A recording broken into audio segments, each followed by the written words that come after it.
Welcome to another edition of SchoolOwnerTalk.com. Now here's your host, Duane and Allie.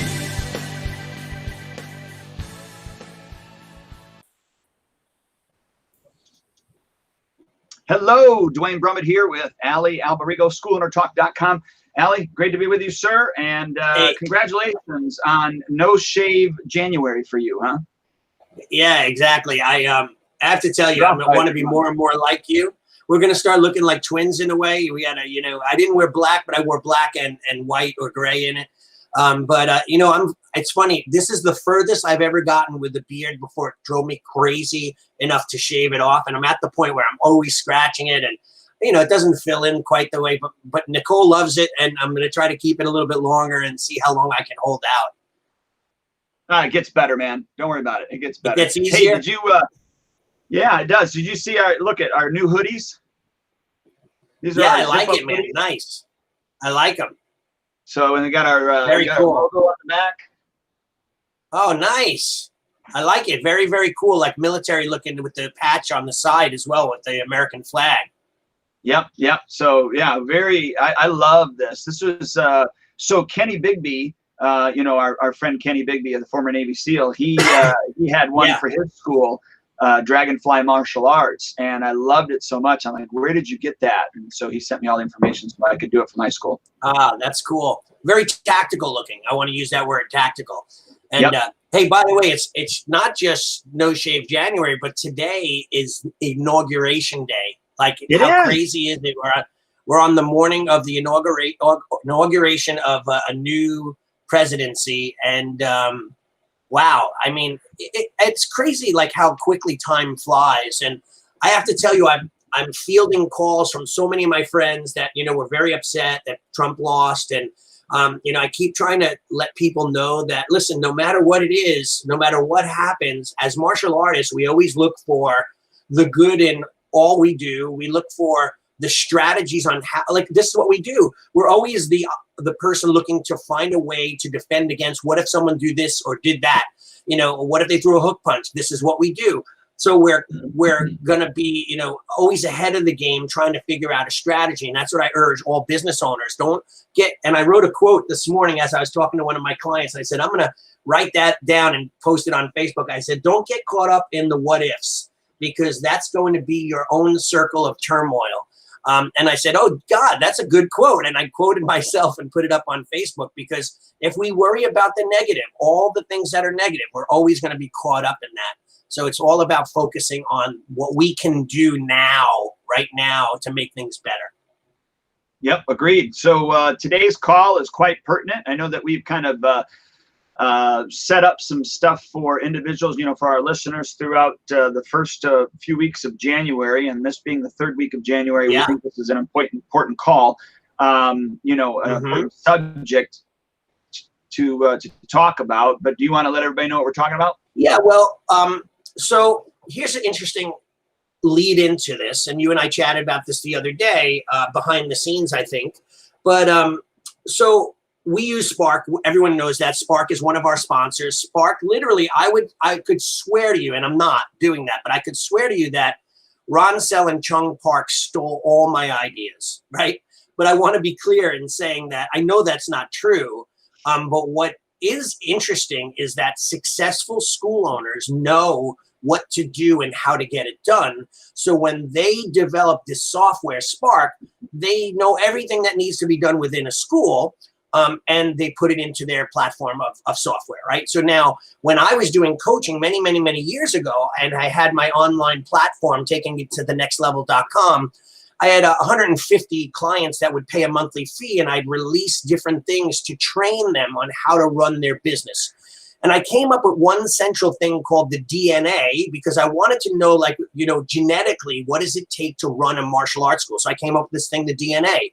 And then one time when I was coaching one of my clients, and his name was David K, and he still is David K. And I asked him about the DNA, and he said, the daily necessary activities. That's what the DNA stands for, right? And I'm like, yeah, but I never thought of it that way, right? It does now. So that became the way that this is developed. And I had simply put together an Excel spreadsheet to share with my program managers, because my dilemma and your dilemma and everyone else's dilemma is that we know what we want our staff and people to do.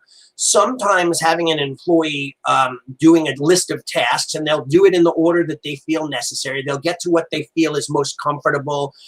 They'll put off the things that are most difficult. So I said, listen, I got to devise a plan that has a checklist of what needs to be done. And then I started to hear, like one time I had an employee, a program manager, and they gathered all the other program managers together and said, listen, we have to have a meeting. And the one person spoke up for everyone. You know, I think it's unrealistic. You want us to do all these things and it's too much work and blah, blah, blah. Anyway, long story short, she gathered everyone like a mutiny against me. I fired her on the spot, which shocked everyone. Which, like Sun Tzu, the art of war, you know, you cut off the general's head and everyone else falls into line. But yeah, I didn't like the fact that she went behind my back and had these private meetings to try to get everyone to gather together to go against me. But what I did take away from that is I needed to give them a list of things to do on a day-to-day basis in sequence and order of when I want it to be done and how. So I put together this DNA, the daily necessary activities. And that's what it became, a worksheet, a checklist of things that needed to be done each and every day, each and every week, each and every month, so that at the end of the month, you could have all the boxes ticked and you won't say, hey, I screwed up, I forgot to do this. That kind of thing. Yeah, look, let's back up a little bit and let's talk about, you know, the fact that what gets measured, you know, actually gets done. Okay. And, you know, so you came up with this checklist, basically, right? And in order of importance, and we can talk about all of that, and we will, but I think we've got to make sure, we've got to sell some school owners in the fact that if you're not measuring what needs to be done, then it's not going to get done. And so, yes, we all know in our head that we have these 12 different items that we need to get done today and get them done in this specific order. Or even not in this order, whatever it is.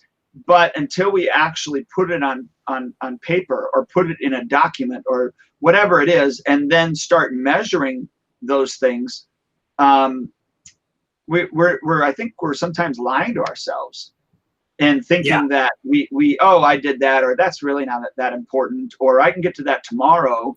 I think we're lying to ourselves. I mean, do you find that when you've coached clients where, you know, they're not willing to follow the document and they just say, well, you know, I am doing that already? Well, here's the thing. Like, I have one coaching client who is not a martial arts school owner that I coach them in their business. And just a few days ago, I had a call to God meeting with them and said, you know, you have to do what we say we're going to do, you know. And I said, the problem that we have is being self-employed. It's like being an adult, right? You know, when you're a kid, your parents tell you when to get up, what to eat, when to shower, where to go to school, go to this activity. Everything's laid out for you. It's the same thing with people who are in the military. They wake up at a certain time, they run drills, they do everything the military says for them to do.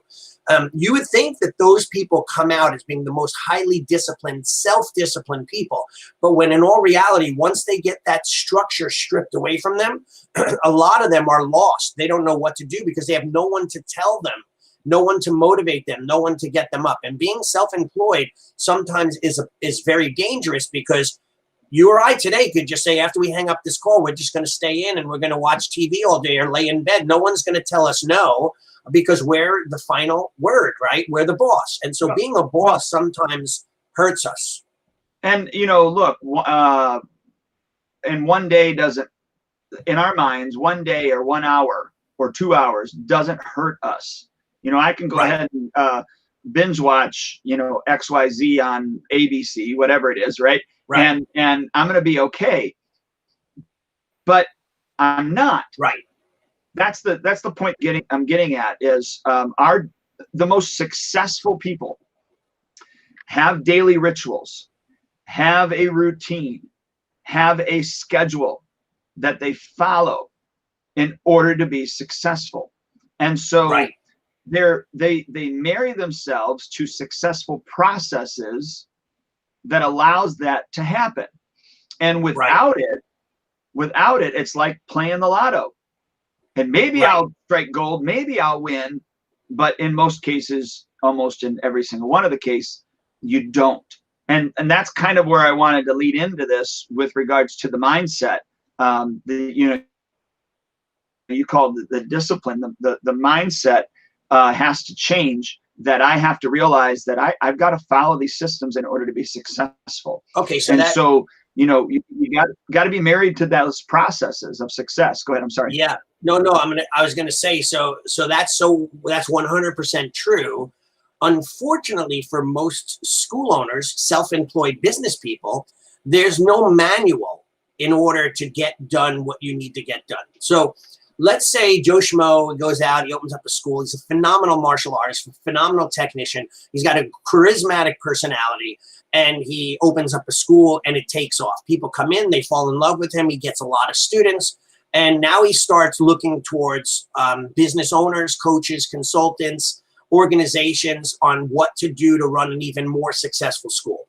So you or I, they ask us this question. We say, hey, do this and do that. And they go, oh, those are great ideas. Thank you, Duane and Allie. I love it, what you just told me.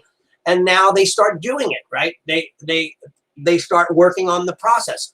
But there are more systems out there. So now they start piling them on top, and all of a sudden things get thrown to the wayside. They get forgotten. Things don't get done in the proper order. And there's no real strategy, no business system. And it's that old saying you and I used to always say, you don't know what you don't know. So if you don't know how to run a school and you haven't been in the trenches for 30 years, you're not going to know what to look for. I always say this, like, wait, let's back up. Yeah. There's some people that have been in the trenches for 30 years and they still don't know how to run a successful school. Yes. So I just wrote a post yesterday about some guy genuinely, I think, asked on Century Martial Arts or one of the other business posts. He said, what is the term McDojo? What does that mean? Can someone explain that to me? So I went off and said, listen, a McDojo is normally the description of a school that's successful, or it has some success, and it's being talked about by a school owner or a martial artist that has no success. So they're mad at the school for being successful. So they call them a McDojo because they're kind of justifying their lack of success, because they're not successful because they're doing it right, but the successful person is doing it wrong, because he's got to be a sellout. Because if I'm a failure and I can't get my school off the ground, but I'm a great martial artist and I have integrity, then they must be selling out, right? So I said, don't even pay attention to the term. I don't know, whoever developed it was the guys that I just explained.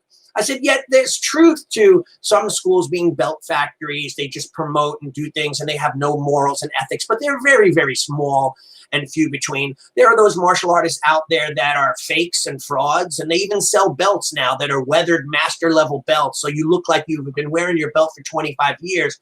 Meanwhile, you've only been in the martial arts for 5. Sure. So yeah, running a school, right, for 25 to 30 years, you tend to pick things up along the way if you're a business owner and you're doing it right. If not, you could be in the same rut, doing the same thing in your garage, in your basement, in the YMCA, teaching 10 or 20 students and not experiencing any success whatsoever. And by the way, if that's their choice, and I know of a doctor, a master in Aikido, who's a very prominent doctor, and he's a millionaire, that runs an Aikido school and does it exactly how he wants. He could care less about making money.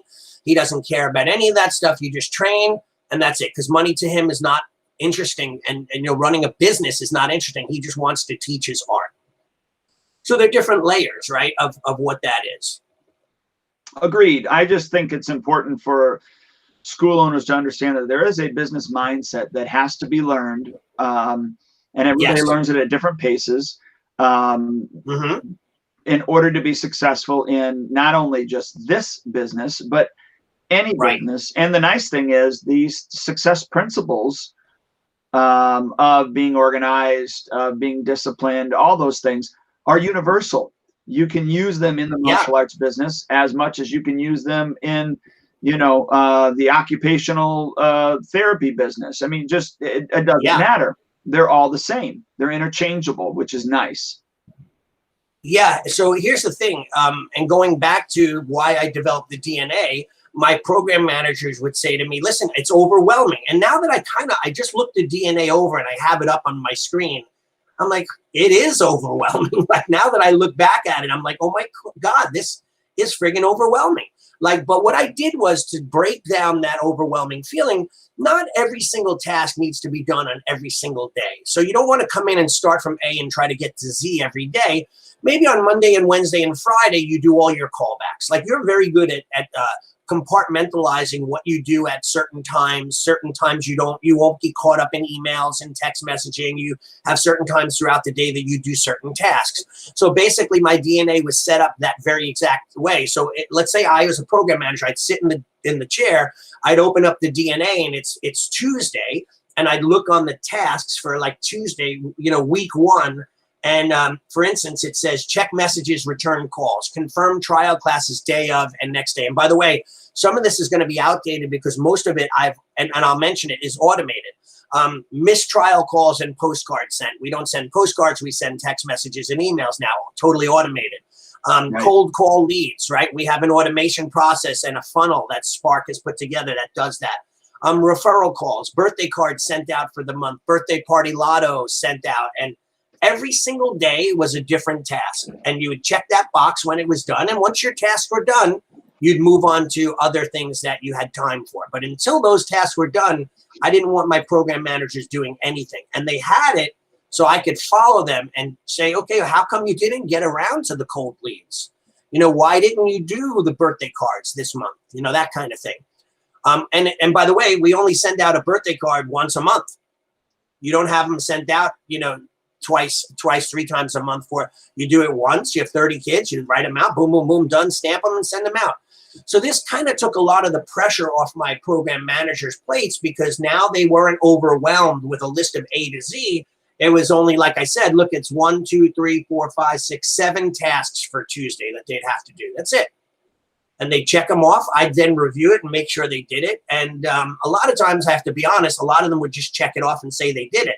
So that was a big problem, because it was easy as checking a box and lying about it. I'll get around it till tomorrow. We'll never know. But nowadays, with a lot of these automations with you and I, we don't have to rely on human behavior. We just have it set that it just automatically sends out and goes out to the clients. Yeah, the other thing that we did, and I'm sure you did it too, is I always put an order of importance, and it's still in play right now. Yeah. So for me, a current client is the most important. So whatever we're doing, if information comes in, via a current client, we're going to service them first. Right. Then a trial client is second, and a prospect to us is third, and then the general public is fourth. And so we have we have order of importance as well. So part of what you're saying is, yeah, you have these different tasks, but for me, I also inserted, look, if you get a phone call and it's a client, that supersedes whatever you were doing, and you take care of that client. So I needed to make sure that that my staff knew that there were perks to being a student, but there was order of importance as well. And by the way, this task list is done in order of importance. So they're not going to jump on, which they would do. If I went in there and I saw they got in at 3 and it's 5 o'clock and I checked their list and they did the birthday party letters and the birthday cards. First, I'd say, what are you doing? Because those are the easy things. You don't have to interact. So I had it. Check the messages. First, immediately check the message and return those calls. Number 2, confirm the trials the day of and the next day. Like, that was the first 2 tasks that they did the minute they got in. If they did them out of order, I was annoyed because I didn't want them to get to that later on. This is important to do the minute you sit down. By the way, though, in the Franklin Covey planner and the program manager for Stephen Covey, not program manager, the Stephen Covey time management system, those little things that you had said, like a person walks in and says, hey, Mr. Brumman, can we have a talk? And, or your program manager, can we have a talk? You give them top priority. That's called a mini fire. That's something that you didn't know was going to happen. It came up, but it had to be taken care of. You couldn't just let the fire smolder in the background because it might set the whole building ablaze. But the program manager knew that they didn't have online ADD or ADD. They wouldn't say, okay, they talked to Mrs. Smith, they fixed a problem, and now they went to something else. No, they went right back to the checklist and started back with the check messages and return calls. So So the problem that I find, Duane, and you might want to give your input on this, is that I think that a lot of school owners don't know what to do.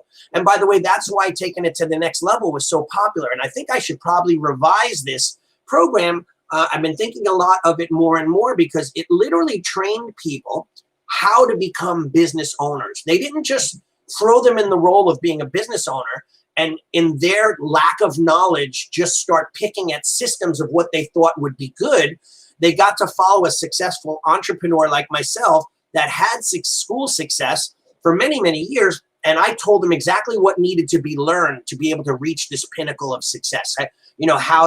How to do those scripts. What were the scripts for those checking messages and returning calls? What was and then I'd have a program that literally showed them and had modules of what they would do to learn that system. So they became a more professional business owner. And Right. They were not only just doing the tasks, they were educated in why they should be done and how to do them, leaving them latitude and longitude to adapt them to their own system in school, but giving them a platform so that they're going they wouldn't go what is a mistrial call? Okay, well, and then I'd explain it to them, and I'd give them a script to do it and how to do it and how to get it done properly and professionally. So it was a very much step-by-step, 5-level, 5-year program. Level 1 with the basics of running your business. Level 2, hiring employees. Level 3, investing in other, investments like real estate and IRAs. And level 4, and it had 5 years of literal business training, almost like going to college or mentoring with a guy like yourself and sitting by you every day and taking notes and going, oh, that's how you do it. That's what you do. This is why you do it. Teach me, that kind of thing. Right. Exactly. Yeah. No. It's so important. But it's also freeing to understand how to run your business and run it effectively on systems. And that was one of the biggest takeaways for me with the book with Michael Gerber. The E-Myth was understanding the fact that if I wanted to be an entrepreneur, I couldn't be the technician. I couldn't be in there every single day doing every single thing. I needed to be the entrepreneur and work on my business. As I worked in my business, I also needed to work on my business so that I can be freed. And then my business can actually be an entity that is all systematized, that doesn't need me to survive, if that makes sense. Right. Really, no doubt. And really, I think that's the end goal for most school owners. Now, that doesn't mean if you build a school that doesn't need you anymore, it doesn't mean that you aren't in it or that you still don't teach, because you certainly can do that. But it allows you the freedom to step away. Even if you don't ever step away, it allows you the freedom in your mind, in your spirit, to know that the business doesn't depend on you. The business depends on the systems running at all cylinders. And that's just a freeing thing, if that makes sense. It is. And what's interesting, I just had this conversation with one of my coaching clients this morning, and it's funny. It's got 2 levels to the story. So they were talking about alternate investment, real estate, things of that nature. And I said, well, what other investments do you have? And they said, oh, I do this and I do that. And I'm like, there's one major investment you're missing. And they're like, what? I've covered everything. And I'm like, your school, your martial arts school, that's your business. That's the moneymaker. That's where you bring in your livelihood. Yet you're not thinking of that as one of your major sources of investment. You're thinking that as where I make my money, but investments are this. So we have to sometimes think about the future of our business and saying, we could invest more into that business to build its strength. Now, by the way, investing more is investing in your staff, training your employees, finding a replacement for you if you need to step away. I basically have not been in my school for 3 weeks, not for any reason other than we were off for the holiday. Then my fiance got COVID, so that she was quarantined downstairs. I was quarantined upstairs. And today's my first day back. I tested negative, and now I'm going back and finally teaching. I gave it the 15 days of time away, but I literally didn't step foot in my school for 3 weeks, and it's ran without a hitch. I'm signing people up. I'm doing it online. I'm able to talk to people via text and email. And I have a program, a business that's running without me, technically. And that's where ultimately, God forbid you ever get sick and you can't go in. What are you going to do? Tell the students don't come in this month because you have no one to teach for you? You better start thinking, just even if you don't want to get out of the school, but maybe, God forbid, you break a leg, you get hurt, you have kidney stones, whatever the case may be, and you can't go in. Do you just shut down? You have to have some sort of successor plan in place. Well, not only that, you got to think of the end game. At some point, you may want to get out of this business. You might want to retire. And if you have a viable business and you have a viable staff member that you can then sell the business to, you have some equity in that business that you can get a return on your investment throughout the year. Yeah.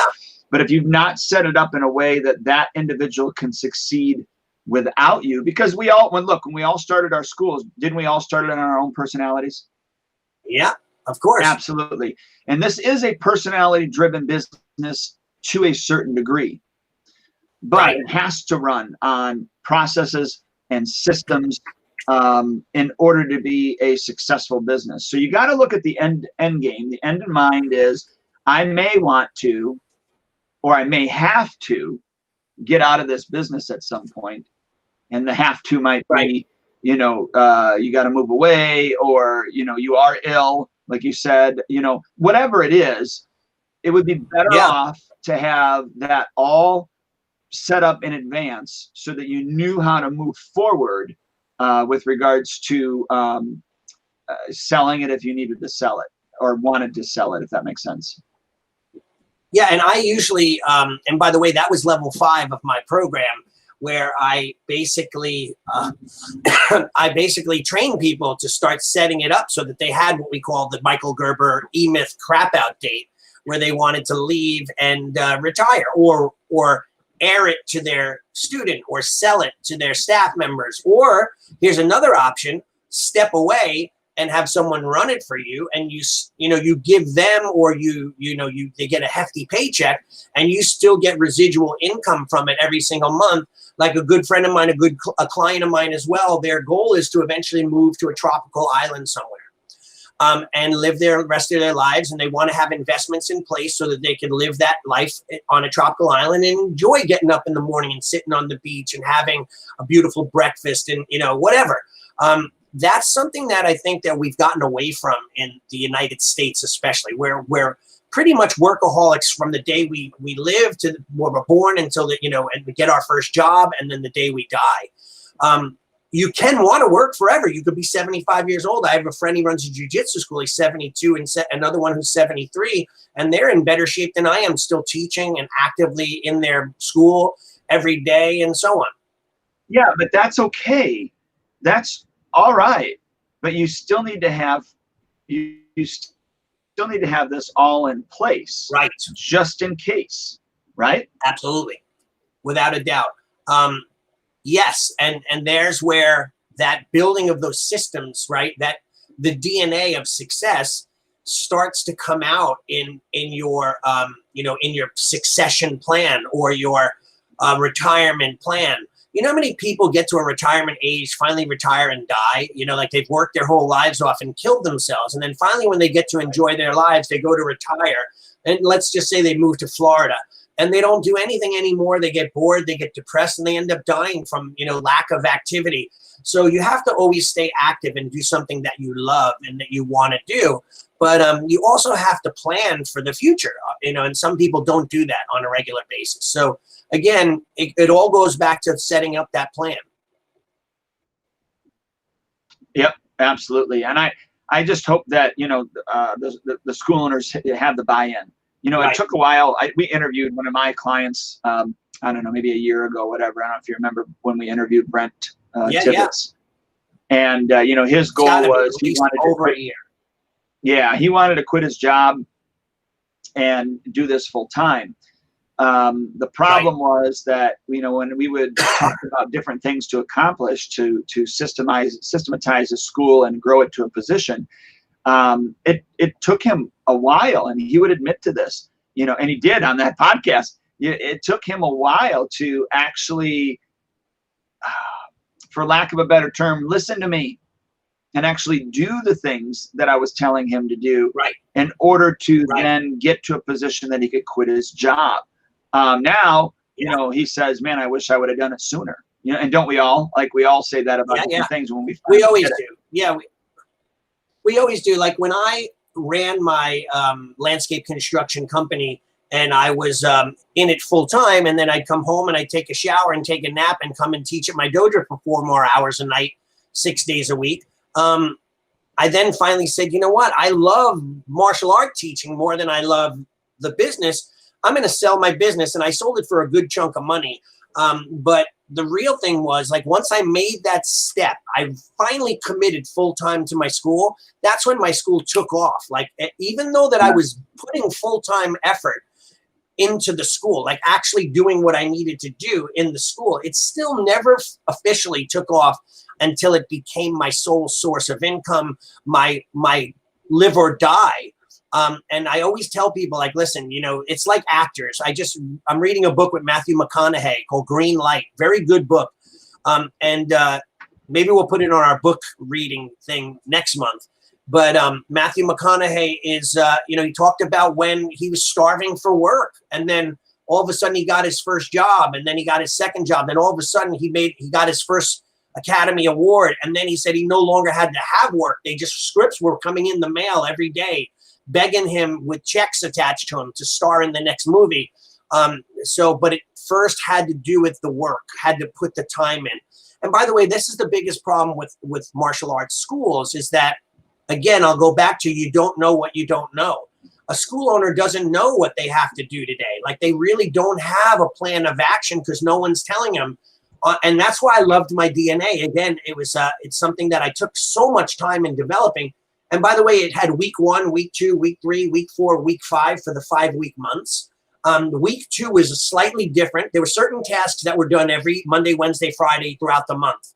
But there were certain tasks on week 2 that we wouldn't do on week 1. Like, for instance, it might have been like, you know, doing your 4 to 10 week calls, 2, 4, 6, 8, 10 week calls. That would be your 4 to 10 week calls. I wouldn't do 2, 4, 6, 8, 10. I would just have Monday and Wednesday on week 1. You do the 2, 4, 6 week calls on week 2. You do the 4 to 10 week calls on week 3. You do this. So it gave them a better understanding of what needed to be done. You know, when to place orders, when to, you know, do different referral programs and so on. And, you know, parents' night outs and different things. It literally laid out from A to Z how to run your school and what to do. No guesswork, because I guarantee you, half of the school owners out there are just guessing on what to do. Unless they're successful and they've developed their own plan, they're guessing. Like right now, they're sitting in their chair and they've been whimsically allured into watching our podcast, right? So maybe this is their education, right? Or they are caught up in the thick of things, in the day-to-day. Whatever presents itself is where they focus. And that could be a trap. That's a pitfall. And you could certainly go down that rabbit hole. And so who tells them what to do, when to do it, so that they know every day what to do? Yeah, 2 years ago is when we interviewed Brent. So October 3rd of 2018. So I just put it in there. It's episode 186. And you guys go back and listen to that episode. Crazy. If you're listening to this on iTunes or something, or Spotify or whatever, just go to schoolownertalk.com. And then in the search bar, just type in, episode 186 and type in the 1, the 8, and the 6, and then it'll come up. Very cool. But, in that episode, we go over, how he really needed to come up with those systems. Because it's funny, right? I did this. I kid you not. I was one of Stephen Oliver's coaching clients. And it took me about 6 months. And he finally just beat me over the head and said, Duane, when are you going to do what I told you to do? Right. Yeah. And I kid you not, I did it.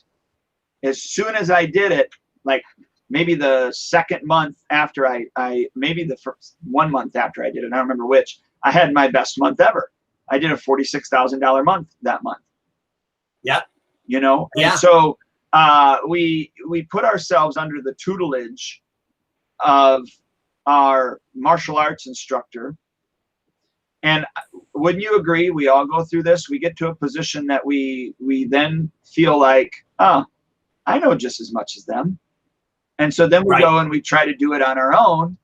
And then we go back and we go, you know, I'm sorry, Sensei or Shihan, I don't know as much as you. Can you teach me more now? You know, I mean, isn't that what we do?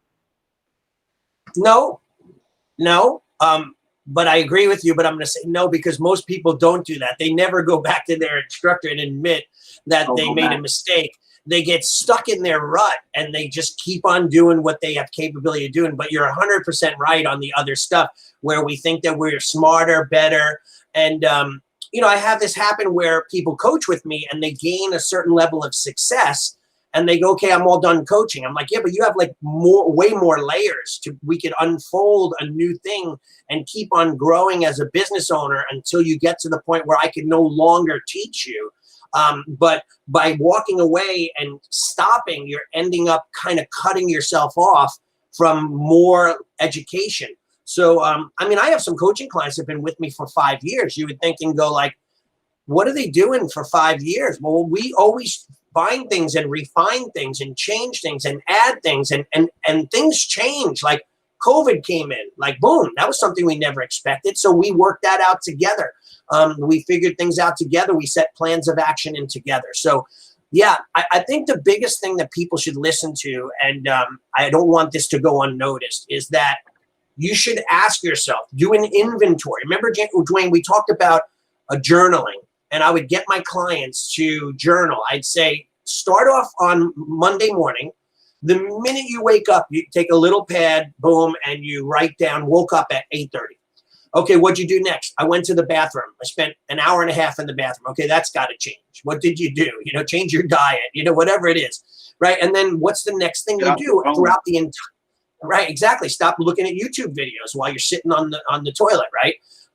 Go in there, do your business, and get out and go to work, right? So I always say to people too that, you know, if you journal from the minute you wake up to the minute you go to sleep at night, legitimately write down every single thing you did, you're going to shock yourself at how inefficient you really are, at how much time, because, you know, that old saying, there's 168 hours in a work week, right?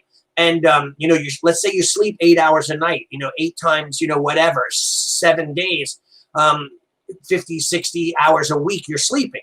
And how much time do you spend in the bathroom a day? Half an hour in the morning, or maybe some people an hour in the morning, an hour at night. That's 2 hours a day times 7 days. That's 14 hours a week.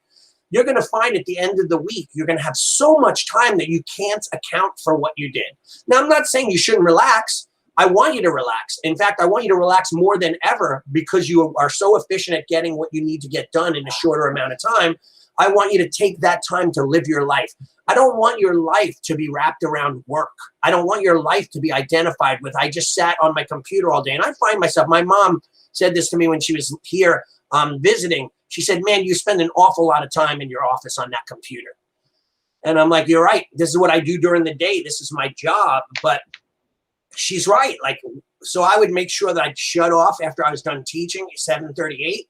Boom. The rest of the night, we'd eat dinner. We'd watch TV together. We would relax. And sometimes in the afternoon, I'd take lunch and spend an hour with her and my daughter. You know, so we have to really look at our timing and our schedule. And I think that everyone should journal. And we did do a whole entire call about that as well, about figuring out where your time wasters are. And by the way, after you're done journaling for an entire week, which is very difficult, 2 weeks is nearly almost impossible. And I challenge people to try to do that. However, then you could go through and say, okay, morning ritual could be highlighted in yellow. You know, nutrition is green, business is blue, spirituality like meditation and working out on your own is green, you know, orange, you know, and you go through and see like what your day is kind of comprised of and find out. We talked about this last week, right? I had a client who loved playing guitar. He wanted to be a rock star. He ended up learning guitar and he got addicted to it. He was playing his guitar 60 hours a week. We would do coaching and I'd say this after he journaled. And I was like, you played guitar from like 1 to 4 and then you taught? Like for 3 hours, you did that? Like why didn't you market your school or promote your school or, you know, do something for your school? Like you just want to be a rock star, then sell your school and go out and try to be a rock star. But don't put that much time and waste all your time into something that's not going to benefit your future. right? Makes sense? Yeah. Yeah. Open up the phone book and just start cold calling people. Exactly. And by the way, how many people don't do stuff like that? Don't do things like they're like, oh, I have nothing to do. Okay, well, call some people. You know, go out and knock on stores and hand out your flyers. Like, people get lazy. They want to do, Well, that's why people love Facebook. Yeah. Right? It's easy. You don't have to do anything. It's just the leads come to you, and by the way, if it's working, that's great.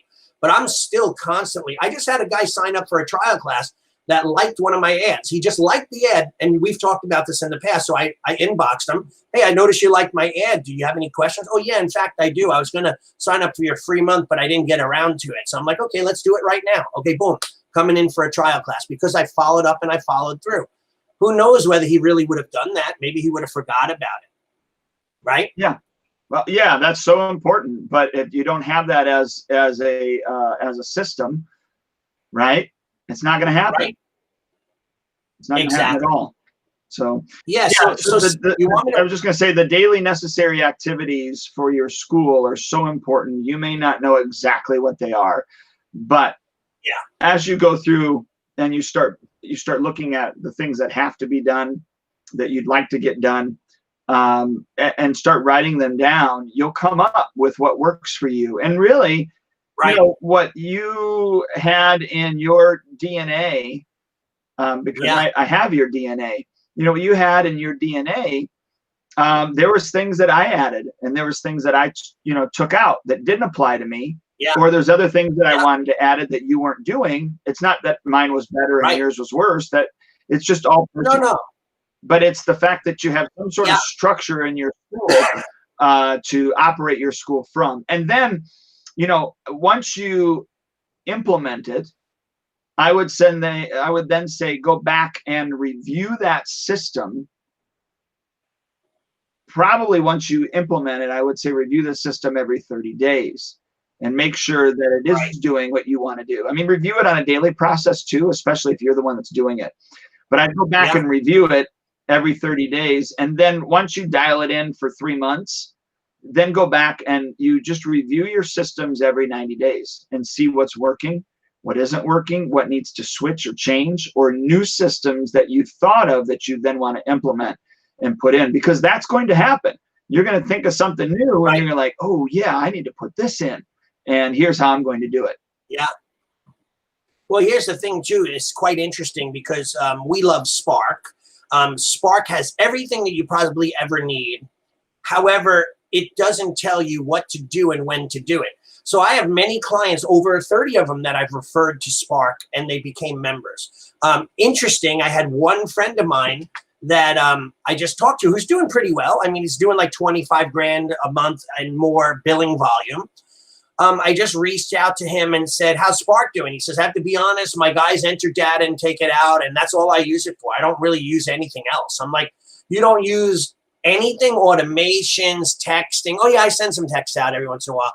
Like, Spark is like, I'm trying to think of let's just say that it's a spider web of different things. And in most people that are using it are only using like three strings of the web. The rest of it hasn't been completed. And I'm constantly, I have to say, I honestly coach with my coaching clients, and I'll go into their Spark and I'll say, you never made that automation on new client prospects, or you don't have any kind of follow-up system with text messages. You don't have any landing pages or checkout pages. You're missing out on so much of the power that this software has. But again, it goes back to, you don't know what you don't know. So let's just use it for billing. Let's just send out a few text messages. And that's good enough for me. It works great. I'm organized. But if you have all this software, imagine Spark had, and maybe come up with this, I'd love to be involved in the process, and having like a DNA where people could open it up and go, these are the tasks that need to be done. Click on it. It'll bring them to the page for them to set up the 2, 4, 6, 8, 10 we call automation, or the this or the that, or the so on and so forth. And that's what I would do. I would give them the list of what needs to be done in my program, and then I would teach them how to do it and explain to them and give them all the tools they needed, and they would implement it and start doing it. And then they'd move on to the next thing. And there has to be some formalized education so that they know what they know, not they don't know what they don't know, because so they need to know, like, hey, I have this powerful program. I guarantee you that 90% of the Spark people are not using that software to its fullest potential. Yeah, that could be. I mean, I know that there's things that I probably don't use to its fullest potential either. Yeah, and there's some things I don't even know about. Like, they always are coming out with something new. And I'm like, oh, wow, that's cool. Like, oh, I'm going to use that now. So that's also with software development. They're like, they have a new bell and whistle. They have a new function. They have a new this. And they actually did well. I gave them a recommendation. Again, probably other people gave it too. But I said, you should really add on at the top of Spark. When I open it up, it says, we just added in all these new things. We just updated all these new things so that I know, like, I have one place to go to. I don't want to follow your Facebook page and read through all the posts. I just want to open up my software and know that you added in a new checklist to follow up on blah, blah, blah. And I'm like, there it is, new stuff. I'm going to use that. Boom, right away, get it done. Yep, agreed. The other thing I was going to say too, with regards to creating the schedule, creating the task list of what needs to be done. Not only, like I said before, you need to review it and make sure that it's still something that you want to do or still needs to be done, but look at that task list and see what you can delegate or what you can automate. Right. Because not all of it should be done by you. Some of it can be done by computer programs, and some of it can be done by other human beings. When the computer program does it, obviously, in most cases, it's going to get done 100% of the time. But when you have a human being that's doing it, the only other caveat is you need to come up with a way to measure their progress. And it kind of goes back to what you were talking about, is it was easy for some of your program directors to just check the box and say that it was done when it wasn't really done. So that would be the only caveat to that, is when you decide to delegate something to someone, one, make sure there's a way to measure that delegation. Two, make sure that there's a way to train them in a way that it's getting done the way that you want it to. So what I would do is come up with the training and then train them on the training and then watch them do the training. And then, of course, then you go back and you inspect what you expect. So the first time around, let's say it's birthday cards, like we have, I have my birthday card system, and every Monday we send out cards for anybody that has their birthday the next week. We send them a card that's already, pre-programmed with the what's going to be said in it, but also a little confetti brownie. It's a birthday brownie package. All right. Yeah, you showed me that. But I created a video on how to do it, and then when I train someone, I say, okay, here's the video, watch it. All right, now use that video. Let's do this person. I want to watch you do this person. All right, perfect. Blah, blah, blah, blah. All right, great. Do the next one. Then I make sure that they have it dialed in. And then obviously I go back and I inspect that these things are getting done. So I just wanted to throw that out there, that number one, you don't have to do it all yourself when you come up with these ideas. By the way, if you already have a program director, what I would do is there's a huge way you can cut a lot of this out with regards to you having to come up with the systems, is why don't you just pay your program director a little bit of extra money to write down what he or she is already doing. So if you don't have it documented, you have them come up with the documentation. You have them come up with the training. You could show them how to screencast and screen record, and do that so that they do the training. And then you go watch their training. And I'll tell you what, you'll quickly find out whether they know what they're supposed to do and how to do it after you watch their training that they created. And then if it's not the way you want, you say, look, I want you to add this process in inside the task. Now re-record it and let me watch it. So you don't have to do it all. Well, it's funny that you say that, because I actually have, it's called my procedures manual, and I used to sell it to a lot of school owners. In fact, I sold tons and tons of them and my leadership team when I went to Australia. And it literally was exactly what you said, except with exception of the videos, right? So how do we answer calls, and then the script, and then how to do it, and what if they object, or what do we do, and blah, blah, blah, blah. And then at the end of that section on how to do all the phone work, it had a section that says, I fully understand this. I read through it. I've trained on it, and they'd sign off on it. I have to tell you, how many times I'd say, how come you didn't do this? They go, I never learned that. I go, you signed off on the manual that you learned it. Like, maybe you forgot it, or maybe you lied to me. What happened? Oh, I must have forgotten it. Of course, they're not going to admit to lying. But I had a procedures manual in effect, because you want to take your people and train them. Think about it like this, and it's just no different. Business systems are no different than how you teach martial arts systems. You don't teach a brand new student how to do a jumping, spin over, back twisting kick, blah, blah, blah. No advanced, wheel kick or tornado kick or, anything crazy, take falls by being thrown in the air, because that's going to hurt them and they're going to get injured. So you say, how do I baby step them through? First thing they learn is how to fall from sitting. Then they learn how to fall from squatting. Then they learn how to fall from standing. And then they learn how to fall from being thrown. There are systems to training your team and making sure they're the best and the most effective they could ever be to be able to run your school. Or else if you walked away and you went on vacation for 3 months, you might come back to a burned down building because they don't know how to run the school. And you have to be on top of those things on a regular basis, and you have to train them. Training is everything. How do you expect them to know what to do if you don't train them, right? So exactly. And it's consistency. A good friend of mine, John Gaston, who comes from Illinois as well, Springfield, he's a Brazilian jiu-jitsu guy and a Kempo guy, and he trained with Royce Gracie.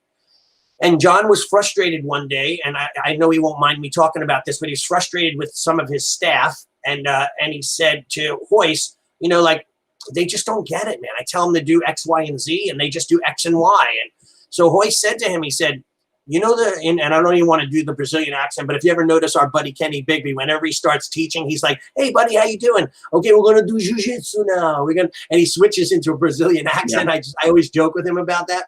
So I won't do it, But anyway, so Royce said to John, when you teach the choke, do you teach it once? John said, no.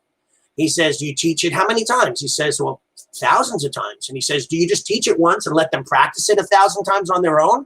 Or do you constantly come over and tweak it and add to it and correct it and fix it and make it better each time until eventually they're a master at doing that choke? And he said, yeah, exactly. I do it. I tweak it. I correct them. I fix it. I teach it again and so on. And they drill. And I correct. And eventually they become good at that choke where I can walk away. And then Royce said to John, do you do that in your business? And John was like, not really. I do it a few times. I don't always constantly come over and tweak. I don't constantly teach. I don't constantly review. And then we expect our people to be natural at doing things that were never natural to them before just because we showed them how to do it. Remember one thing, like if you hired a program manager and they're not students of the martial arts, they're just an employee, they're going to do their job to the best of their ability, and then that's it. They're not going to be addicted. Like I'd ask people when I'd hire them, if I gave you a book or a system to learn how to do whatever, would you read that at home? And they would say yes when it was the interview. And there was one or two that said, no, I only work and I would read it at work when I'm being paid to read it. And then I would never hire them, right?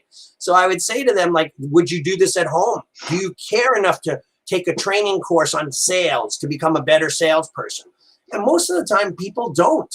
Like they're selling cars, but they have never taken a sales course. They've never said, I got to become a better salesperson. I'm going to go away for the weekend and go train with Brian Tracy or Zig Ziglar or, Mel Abraham. They just do what they can to the level that they're comfortable with, and then they hope they'll get by on those results. And they don't train to become the best that they could be because they don't really have an interest. It doesn't help them, even though it would, because it'd make their job better. They'd maybe make more commissions, et cetera, et cetera. So that's my thoughts so far. So anyway, I mean, that's really the DNA of what do we do. If you want, Duane, I'll just read off a few of the tasks that were on the DNA so people get a little idea of what some of these tasks are. So I'm on week 3.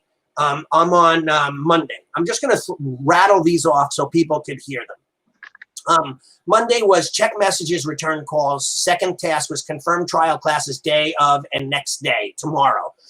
3 was missed trial calls and postcards sent out. So the people who didn't come in for their trial calls or didn't show up or they didn't call back, call them again. Doesn't matter. Every single day we call them. And then postcards sent to the people who never showed up. We don't do that anymore because we're not doing much mailing. Then the next thing was cold leads, like call people that maybe were at a fair or came in for a birthday party and call them and try to get them in.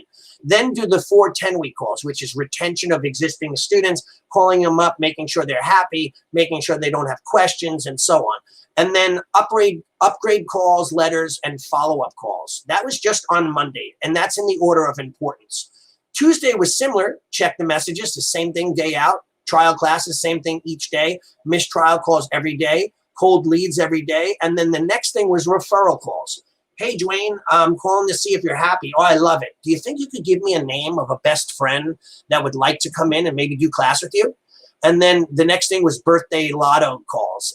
That's something I'd have to explain, but we would literally give out birthday parties for free, and we call it a lotto. You just won a birthday party.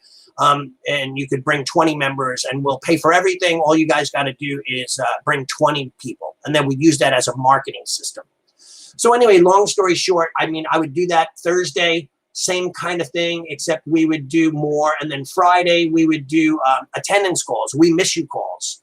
Then we'd send out we miss you cards on that particular day. And then Saturday, we put all our purchase orders together. What gear was sold that we needed to order from our suppliers. We would do other things like teacher calls. Like, for example, in our school, whenever someone was being promoted, they'd fill out a letter of intent and the school teachers would sign it and say whether they wanted us to come in and do a visit in their classroom. That became part of our system on a regular basis to get leads and go after things. So those are just one week out of 5 weeks, or 4 normal, but 5 sometimes, on what to do on a day-to-day basis and get it done. That makes sense. And I could see why, some people would look at that and go, man, it's overwhelming. Right. But that's what they're paid to do, right? They're paid to do that. So it's not overwhelming. It's just, it's their activity that they're getting paid for. So, yeah. And I read them all off from every day of the week, but it's only like 6 tasks on one day, 6 tasks on another day. Some of them are similar tasks. So the book, you ended with, the letter B, and then you started with the letter C, and you made it simple for them to just go through it all and get it done. So we should talk more about revitalizing this thing, Duane. I think this is some way that we could really train people to help them. But let's talk about the book. Yeah, so I just want to remind everybody that Allie and I are reading this book this month, Who Not How by Dan Sullivan and Benjamin Hardy. In 2 weeks, we're going to talk about what we learned from this book and the action steps and plans that we're going to take and implement because of this book. So you guys have 2 weeks to get on the book and finish it so that you can be part of the discussion. You know exactly what we're talking about. Now, Allie, you had messaged me real quickly. Let's say this. You had messaged me about the book a couple of days ago, and tell the listeners what you said. Should I be honest? Yeah, I want you to be honest. So I've been having a hard time with this book. It's not like this. The book is called Who Not How, and it's constantly repeating that same who not how not who not he, who not she. And I'm like at the point where I feel like I'm reading a Dr. Seuss novel. And it's for the first 2 chapters for me, it was a total disconnect. Like I really did not enjoy it. I'm like, Duane, you usually recommend me amazing books. I pick them up and I love them from the start of the first page. This book was hard to get going. And now that I'm into like chapter 3 and 4, it's starting to get more into the nuts and bolts of why this is important of, doing. And I won't explain it because it'll kind of ruin what we're going to talk about and the book itself. But now I'm starting to enjoy it more. It's definitely not my most favorite book, but I'm enjoying the content in the book and what they're talking about. Certain writers, I'm sure with you, Duane, they have a certain style of writing. And I'm not big into writers that Don't leave anything for the imagination. I'm not big into writers who explain it to the umpteenth detail so that I get their point. Like, I want them to leave it open for me to figure it out a little bit on my own and give me some room for interpretation. But anyway, so far now it's starting to pick up and I'm starting to enjoy it. So I'll keep you posted on that by day 4. I mean, week 4. I appreciate your honesty, so. Yeah. But I'm looking forward to, you said there's certain things in there. You said to me, when you get around to the impact statements and different things like that, it's going to be like, oh my God, that proverbial light's going to go off in your head. So I'm excited about it. Yep. All right. Well, hey, listeners, go to schoolownertalk.com, type in the search box, just type in 186, and you'll find that call that we did with Brent Tibbetts that we referred to today. We would be remiss if we did not, remind everyone that obviously Spark Membership is our software that we use, and they are a sponsor of our podcast. But not only them, we have Gus from Lead Hunter Media.